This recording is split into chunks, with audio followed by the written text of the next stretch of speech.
السلام علیکم ورحمۃ اللہ وبرکاتہ۔ نحمدہ ونصلی علی رسولہ الکریم، اما بعد، اعوذ باللہ السمیع العلیم من الشیطان الرجیم، بسم اللہ الرحمن الرحیم۔ رب اشرح لی صدری ویسر لی امری واحلل عقدۃ من لسانی یفقہوا قولی۔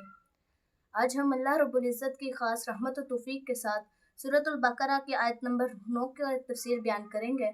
اللہ رب العزت کا فرمان ہے، یخادعون اللہ والذین آمنوا وما یخدعون الا انفسهم وما یشعرون۔ یہ آیت منافقین کے بارے میں ہے، یعنی وہ لوگ جو ظاہری طور پر ایمان کا دعویٰ کرتے تھے لیکن دل سے ایمان نہیں لاتے تھے۔ یہ آیت ان کی نفسیات اور باطنی خباثت کو بیان کرتی ہے۔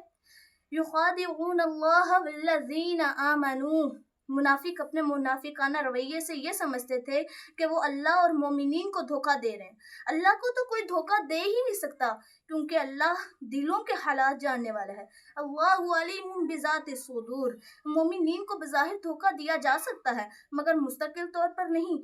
وما یخدعون الا انفسهم، حقیقت میں وہ خود کو ہی دھوکہ دے رہے ہیں، کیونکہ وہ جہالت، نفاق اور دوگلے پن میں مبتلا ہو کر اپنی آخرت تباہ کر بیٹھے ہیں۔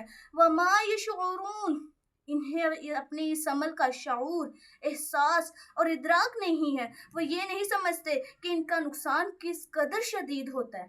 سورۃ البقرہ آیت نمبر 10 میں اللہ رب العزت کا فرمان ہے، فی قلوبہم مرض فزادہم اللہ مرضا ولہم عذاب علیم بما کانوا یکذبون۔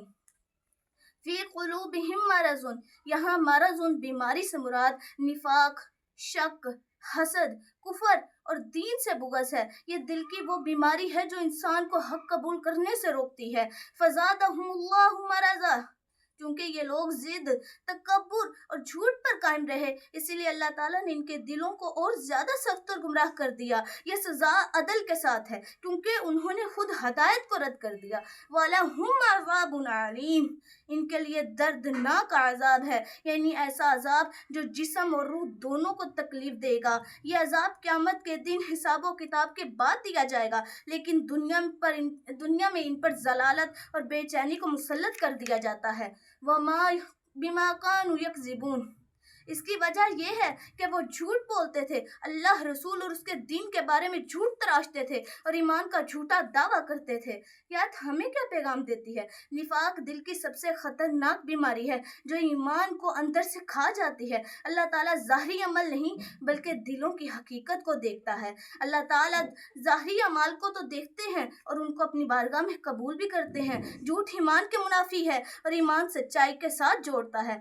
سورۃ البقرہ آیت نمبر 11 میں اللہ رب العزت ایسے ہی لوگوں کا ارشاد فرما رہے ہیں، وَإِذَا قِيلَ لَهُمْ لَا تُفْسِدُوا فِي الْأَرْضِ قَالُوا إِنَّمَا نَحْنُ مُصْلِحُونَ۔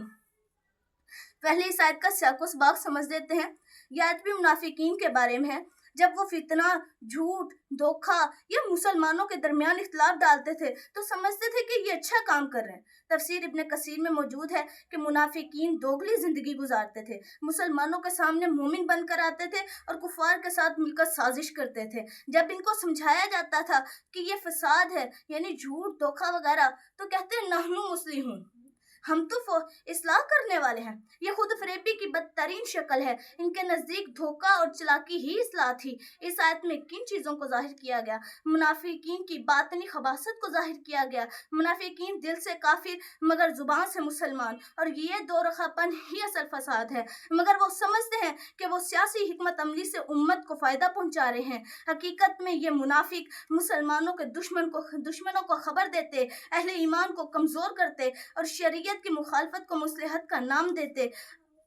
پوائنٹ آف ریفلیکشن جو ہے وہ یہ ہے کہ فساد صرف قتل و غارت پر نہیں ہوتا، بلکہ جھوٹ بولنا، دین کے نام پر فریب دینا، حق کو چھپانا اور مسلمانوں کو اختلاف میں ڈالنا بھی فساد میں ہی ہے۔ خلاصہ کلام صرف یہی ہے کہ منافقین کو جب روکا جاتا تھا کہ تم فساد نہ پھیلاؤ تو وہ اپنے عمل کو اصلاح کا اقرار دیتے تھے۔ ان کی جہالت، فریب اور تکبر کی علامت ہے۔ اصل اصلاح وہی ہے جو اللہ اور اس کے رسول کے طریقے کے مطابق ہو۔ اللہم جعل القرآن ربیع قلبنا ونور صدورنا وجلاء احزاننا وذہب ہمومنا وغمومنا۔ والسلام علیکم ورحمۃ اللہ وبرکاتہ۔